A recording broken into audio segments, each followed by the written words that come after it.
வணக்கம் நண்பர்களே. நடிகர் கிங்காங் அவருடைய மகளின் திருமணம் மிகச்சிறப்பாக நடந்திருக்கிறது. அந்த திருமணத்தின் ஹைலைட்டாக தமிழக முதல்வரே வந்து கலந்துக்கிட்டு அவங்கள மணமக்களை வாழ்த்தியிருக்கிறாங்க. இதில் ஒரு சின்ன ஒரு நெருடலான ஒரு விஷயம் பலராலும் ஒரு சிலர் வந்துட்டு அதை வந்து பெருமையாக நினச்சி பெருமிதமாக நினச்சி பாராட்டுறாங்க. இன்னும் சிலர் வந்துட்டு ரொம்ப நுட்பமாக கவனித்து அது வந்து தவறு, அது வந்து ஒரு உருவகேலி சார்ந்தது அப்படின்னு குறிப்பிட்டு விமர்சிச்சிருக்காங்க.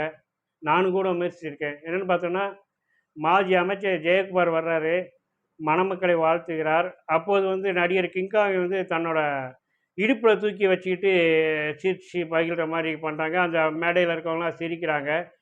இதை பார்க்கும்போது சிலர் வந்து இதில் இது வந்து நட்பின் அடையாளம் அப்படிங்கிறாங்க.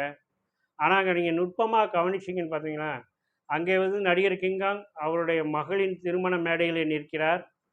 அவருக்கு புதிய உறவாக சம்பந்தம் செய்தவர்கள் அங்கே இருப்பார்கள். அவர் அங்கே அந்த மேடையிலே ஒரு மணப்பெண்ணின் அப்பா என்ற ஒரு உயரிய ஸ்தானத்திலே இருக்கிறார். ஒரு பொறுப்பிலே இருக்கிறார். அதற்குரிய மதிப்பு மரியாதையோடு இருக்கிறார். இன்றைய காலகட்டத்தில் இன்றைய நாகரிக வளர்ச்சியிலே வந்துட்டு இந்த மாதிரி உருவ கேலி செய்வது தவறுன்ட்டு வந்திருக்கிறோம். நிறத்தை வைத்து கேலி செய்வது தவறுன்னு வந்திருக்கோம்.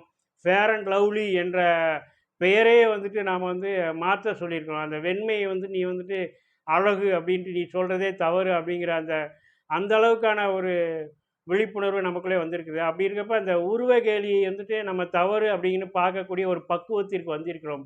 இன்றைய சூழலில் ஒரு மணப்பெண்ணின் தந்தை அவர் வந்து உயர குறைபாடு இருக்கிறார் அப்படிங்கிறதுக்காக அவரை தூக்கி இடுப்பில் வச்சிட்டு அதில் என்ன நகைச்சுவை? அதற்காக நாம் சிரித்தோம் என்றால் அது எவ்வளோ கொடுமை.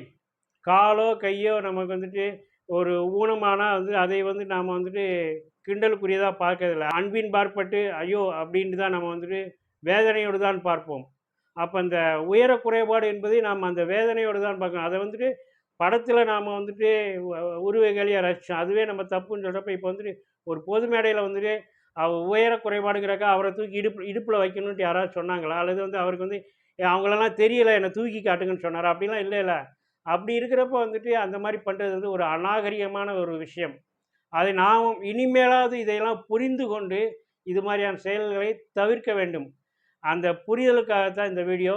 இந்த வீடியோவில் நான் சொன்ன கருத்து உங்களுக்கு பிடிச்சிருந்துச்சுன்னா நண்பர்களோடு ஷேர் பண்ணுங்கள். என்னோடய சேனலுக்கு சப்ஸ்கிரைப் பண்ணுங்கள். நன்றி, வணக்கம்.